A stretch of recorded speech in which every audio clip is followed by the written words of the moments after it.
பல்லாண்டுகள் பழமையான மஞ்சத்தில் 1883 ஆண்டளவில் முன்னுக்கு நிறைய தீப்பந்தங்கள் எல்லாம் விழாக்கோலம். கனடாவில இருந்து தம்ம பூஜையில வந்து மிருதங்கம் தான் மருதங்கன்றத்துல விநாயகர் பெருமாள் இருந்தது. கிட்டத்தட்ட 143 வருஷம் நிறைந்த மஞ்சள் சிவப்பு கொடிகளால்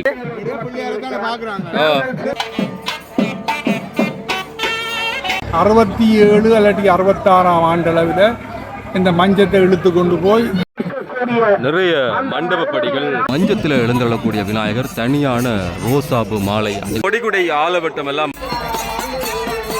மஞ்சத்தை வழிபட்டு வாழ்வு பெற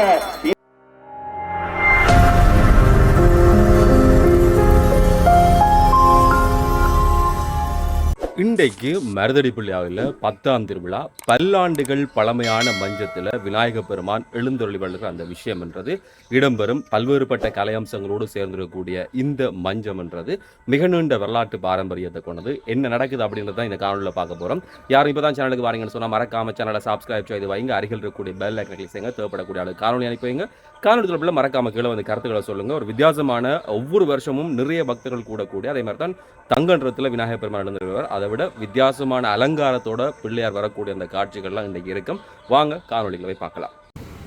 திருவிழா என்று சொன்னாலே ஊரெல்லாம் விழாக்கோலம் போன்றும் பழமையாண்டை கொடியத்தம் விடியத்தான் அந்த காட்சிகளை காட்டியிருப்பேன். இன்றைக்கு ஒரு மாலை நேரம். அதோட வந்து நிறைய மின் விளக்குகளால் இந்த கோவில் அலங்கரிக்கப்பட்டிருக்கும். கோவிலுக்கு போகிற பாதை எல்லாமே எப்படி இருக்குன்னு பாருங்க. அதோட வந்து கலகலகலன்னு சொல்லி தண்ணி பந்தல் ஏனைய விஷயங்கள் மண்டபப்படி என்று சொல்லி நிறைய விடயங்கள் வைத்து விநாயகரை வழிபடுகிற அந்த விடயம். குறிப்பாக 6 மணிக்கு பூசை ஆரம்பமாகும். அதுக்கு பிறகு சுவாமி வெளிவீதி வருகிற போது மின் விளக்குகளால் அலங்கரிக்கப்பட்டிருக்கக்கூடிய மஞ்சத்தில் கோயில் எப்படி மின் விளக்குகளால் தகதகன்னு ஜொலிக்குது. நிறைந்த மஞ்சள் சிவப்பு கொடிகளால் கோவில் வீதி அலங்கரிக்கப்பட்டிருக்கிறது. உள்ளே பூசைகள்லாம் இடம்பெற்று முடிந்தடிக்கிறது. அதுக்கு பிறகுதான் மஞ்சத்தில் சுவாமி ஆரோகணிக்க போகிறார். நூற்றாண்டுகளை தாண்டிடக்கூடிய பழமை இந்த மஞ்சத்துக்கு இருக்கிறது என்பதுதான் முக்கியமான விஷயம். மின்னொளியில் வரைக்கும் இன்னும் அதிகமாக இருக்கும். அதை விட அதிகமான பக்தர்கள் இந்த திருவிழாவுக்கு பிறகுதான் வழிபாடுகளுக்கு அல்லது கோவிலுக்கு வருவி நம்புறது இனி சனம் வரும் அப்படின்ற சொல்லக்கூடிய அளவுக்கு இனி வரக்கூடிய திருவிழாக்கள் எல்லாமே இருக்கும். எனக்கு தெரிஞ்ச அளவில் இந்த மஞ்ச திருவிழா மருதடி விநாயகர் ஆலயம் 1856 ஆண்டு மேற்கு வாசல் கோயிலாக திருப்பி கட்டின பிறகு 12 திருவிழாக்கள்லாம் இங்கே நடைபெற்று கொண்டிருந்தோம். 1883 ஆண்டளவில் இந்த 12 திருவிழாவோடு இன்னும் ஒரு 6 திருவிழாவை சேர்த்து 18 திருவிழாவை ஆக்கினார்கள். 18 திருவிழாவில் ஒன்று மஞ்ச திருவிழா, அடுத்தது எழுமுள்ளி திருவிழா, எல்லாரும் சேர்ந்து செய்கிறது. இந்த மஞ்ச திருவிழாவும் எழுமுள்ளியை சேர்ந்த வைரமுத்து என்றொருவர் இருந்தவர். பெரியார் வைரமுத்து எஸ்டேட்டில் தேயிலை தோட்டத்தில் அவர் ஒரு சுப்பிரண்டனாக இருந்தவர். நீண்ட காலம் அங்கே வேலை செய்கிறவர், வசதியாக இருந்தவர். அவருக்கு பிச்சந்ததி இல்லை. அவர் அந்த மஞ்சள் திருவிழாவை அவர் பொறுப்பெடுக்க 1883 அளவிலான் எடுத்தவர். இன்றையோட ஒப்பிட்டு பார்க்க கிட்டத்தட்ட 143 வருஷம் இந்த மஞ்சம் செய்யப்பட்டிருக்கு. செய்யக்கூடிய வசதியாக இருந்தவர். அவர் எழுமுள்ளியிலே ஒரு வைர கோயிலும் கட்டிவிட்டவர்.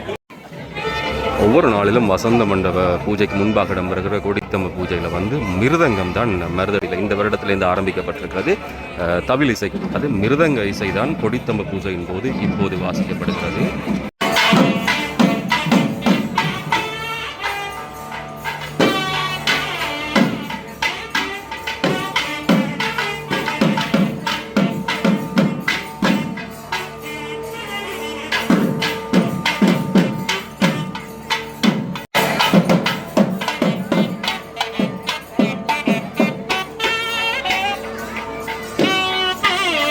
நல்லநாதர் என்று பேர்.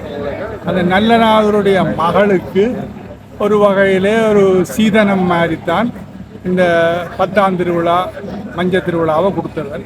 அவற்றை மகளை கல்யாணம் முடித்தவர் பிரபலமான மஸ்கன்ஸ் கம்பெனியுடைய வீட்டு குடும்பத்தில் சத்தியமூர்த்தி, மஸ்கன் சுப்பிரமணியம் அவர்களுடைய மகன் அமரர் சத்தியமூர்த்திக்குத்தான் அவருடைய மகளை நல்லநாதர் என்ற மகளை கட்டி கொடுத்தது.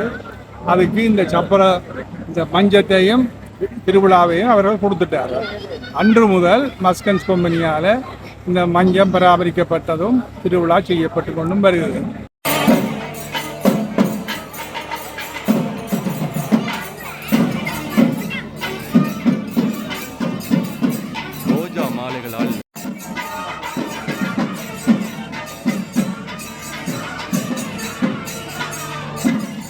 ரோஜா மலர்களால் ஆன மாலை இன்றைக்கு விநாயகருக்கு அலங்கரிக்கிறது.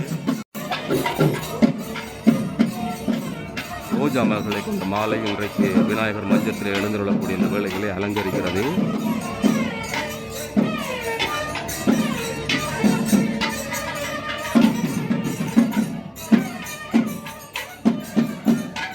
இப்போ 1882 ஆண்டுக்கு பிறகு 18 திருவிழாவாகி 6 திருவிழா கூடினது. வைரமுத்தர் ஐயா பிஞ்சனாக ஓய்வு பெற்று வந்து மானிப்பாய ஆஸ்பத்திரிக்கு முன்னால் ஒரு தனிப்பட்ட கூப்பன் கடை மாதிரி தனிப்பட்ட கடை ஒன்று வச்சிருந்து இந்த பகுதியில் பிரபலியமாக எல்லாருக்கும் கடன் கொடுத்து கோயிலை கண்டு வெட்டி மிளகா கண்டு விற்ற பிறகுதான் வரியத்துக்கு ஒருக்கா காசு வேண்டுவார். பரோபகாரியாக அவர் வாழ்ந்து முடித்துட்டார். மஸ்கன்ஸ் கம்பெனி இது எடுத்து 67 அல்லது 66ஆம் ஆண்டளவில் இந்த மஞ்சத்தை இழுத்து கொண்டு போய் அவர்கள் இப்போ இருக்கிற காகில்ஸுக்கு பக்கத்தில் அந்த வளவில் விட்டு முழுக்க பிரித்து திருப்பி வேலை செய்தவர். வேலை இது கொஞ்சம் மெருகூட்டி அந்த வருஷத்துலேருந்து எடுத்து கொண்டு வந்தவர்கள். முன்னம் இந்த மஞ்சம் இந்த கோயிலின் வடக்கு பக்கம் இப்போ போலீஸ் ஸ்டேஷன் கரையோட கொட்டகை போட்டு அங்கே இருந்தது. அவர்கள் பராமரித்தவர்கள். தற்பொழுது இது தென்மேற்கு மூலையில் நிற்கிறது. இப்போ அவருடைய சத்தியமூர்த்தி அமரருடைய காலத்தில் பல மஞ்சத்துக்கு பல மேம்பாடுகள் மெருகூட்டினவர், அச்சுகள் மாற்றினவர், கோசு மாற்றினவர், பல்புகள் பூட்டக்கூடிய வசதிகள் செய்தவர், பெயிண்ட் அடித்தவர். ஒவ்வொரு மஞ்சள் திருவிழாவுக்கும் இங்கே வந்திருந்து தன்னை முழுமையாக அர்ப்பணித்து இந்த திருவிழாவை செய்தவர்.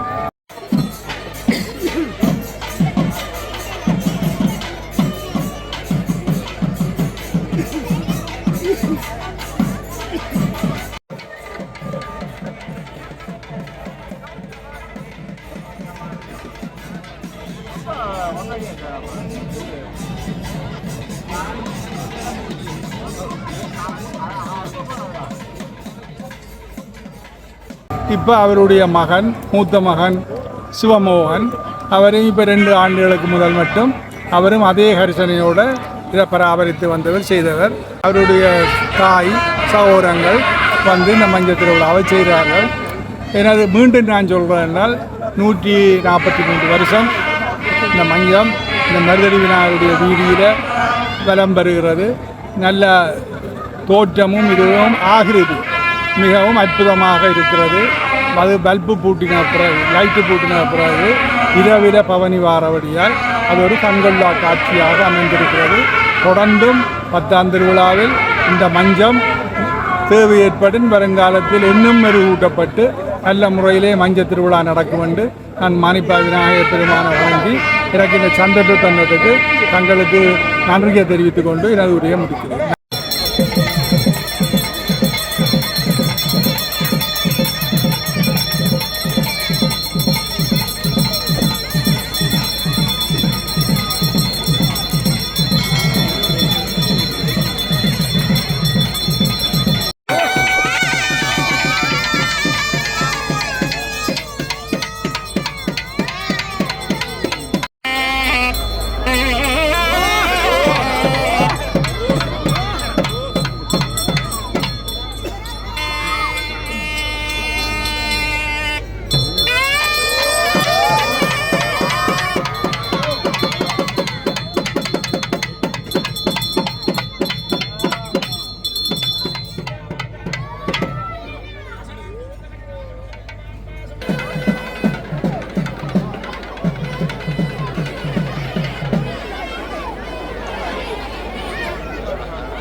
மஞ்சத்தில் எழுந்தள்ளக்கூடிய விநாயகர் தனியான ரோசாபு மாலை அணிவிக்கப்பட்டிருக்கிறார்.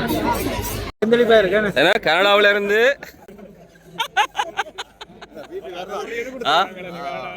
கனடா அண்ணா வந்துக்கிறார் வர மாட்டார்.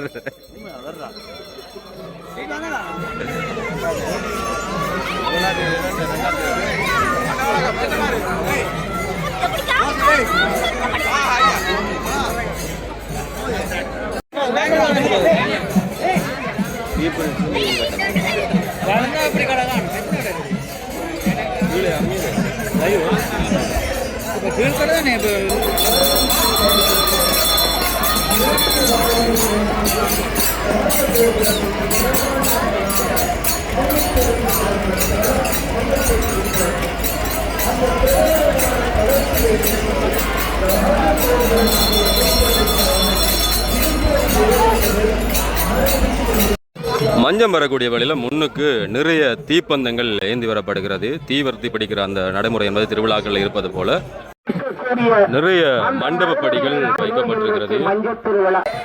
இன்றைக்கு மானியம்பதி மறுவடிவினார்கள் ஆலயத்தில் எம்பெருமானை வழிபடுகின்ற அடியவர்கள் உங்கள் அனைவருக்கும் எம்பெருமானுடைய அந்த அனுக்கிரகம் நிறைவாக கிடைக்க வேண்டும்.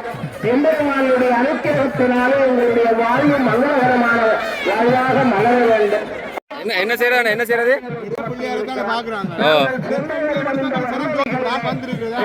2025ஆம் ஆண்டு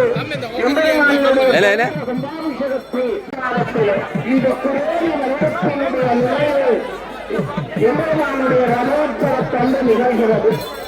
அந்த நிகழ்வுக்கு பின்பு இந்த மகோற்சவங்கள் எல்லாம் நிறைவடைந்து சொல்லுங்க. என்னடா கலசம் மாட்டு கிராமங்களுக்கும் அயல் கிராமங்களுக்கும் அந்த கலசத்தை நாங்கள் வந்து பார்க்கிற போது அந்த கிராமங்கள் எல்லாம் இந்த கலசங்களை பார்த்து வழிபட வேண்டும். அந்த மக்கள் எல்லோரும் ஒன்றிணைந்து இந்த கும்பாபிஷேகம் என்கின்ற ஒவ்வொரு கும்பாபிஷேகம் என்கின்ற உன்னதமான நிகழ்வை 2026ஆம் ஆண்டிலே நாங்கள் தரிசிக்க வேண்டும் என்று நீங்கள் நினைந்து கொள்ளுங்கள். அந்த வாய்ப்புக்காக உங்களால் என்பதை இந்த வேலையை எதிர்வரும் சித்திரை மாதம் ஆரம்பிக்கிறார்கள். குளிர்மயம் சளிமையில் எங்களுடைய மேன்மையை தருகின்ற பொழுது அந்த மந்தமாரதம் ஒளி வெள்ளத்தினாலே எம்பெருமானுடைய தேமுகம் எங்களுக்கு அனுப்பிரகம் நிறைந்ததாக காட்சி அளிக்கிறது. அங்கே இருக்கின்ற தீபாராதனைகள் வழிபாடுகள் எல்லாம் உயர்வானவையாக அறநெறி உச்சம் தொட்டவையாக இருக்கிறது. அது மட்டுமல்ல, எம்பெருமானுடைய தெற்கு வீதியிலே எழுந்து கம்பீரமாக நிற்கின்ற அந்த கல்விக்கூடம் என்கின்ற அறநெறி மண்டபத்தை நாங்கள் பார்க்கிறோம். இவையெல்லாம் அடியவர்கள் எம்பெருமானினுடைய அடியவர்களினுடைய நல்ல சிந்தனையிலே உருவான உருவங்கள்.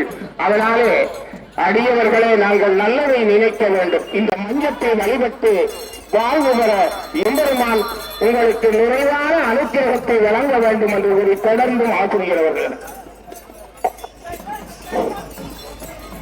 நன்றி கணபதி பிள்ளையா அவர்களே. முன்னே தீவர்த்திகள் பிடித்து வரப்பட பின்னே மஞ்சத்திலே விநாயக பெருமான் எழுந்தருளி வீதி வலம் வருகிறார்.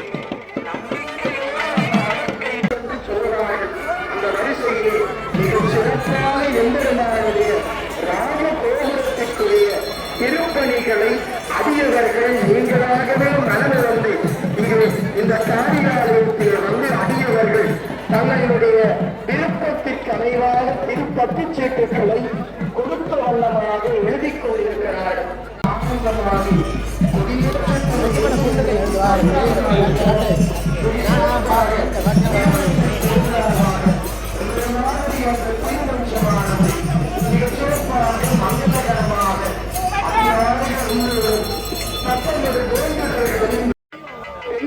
முன்னே கொடிகுடை ஆலவட்டம் எல்லாம் அணி செய்ய விநாயக பெருமான் வீதியுலா வந்து கொண்டிருக்கிறார். புரிதல் என்பது அந்த ஈடேற்றத்திற்கு கொண்டு செல்லும். நாங்கள் அந்த புண்ணியத்தை செய்கின்றவர்களிலே நாங்கள் செய்வதை நிறைவேற்றி ஏற்படுவோ தென்கிழக்கு மூலையிலே அழகாக வலம் வந்து கொண்டிருக்கிறது. அடியவர்களே, இந்த விநாயக பெருமானினுடைய ஆலயத்தினுடைய வரலாறு மிகப்பெரிய வரலாறு. அது மட்டுமல்ல, இந்த வயல்வெளியிலே எங்களுடைய அந்த மந்தமாரியமான அந்த நிகழ்வும் மந்தமாரியமான அந்த அந்த குளிர்மையும் செழுமையும் எங்களுடைய மேலியை தருகிறது. அப்படிப்பட்ட இங்கிதமான வெளிப்புறத்திலும் மனநிலையிலும் ஆத்ம ரீதியான ஒரு வந்து கொண்டிருக்கிறது. அடியவர்கள் தஞ்சமடைந்தவர்களுக்கெல்லாம் அங்கே என்று தஞ்சம் அளித்து அருள் செய்யும் அந்த விநாயக பெருமானுடைய திருமஞ்சம். ஆகையினாலே அடியவர்களே, நாங்கள் மீண்டும் மீண்டும் இந்த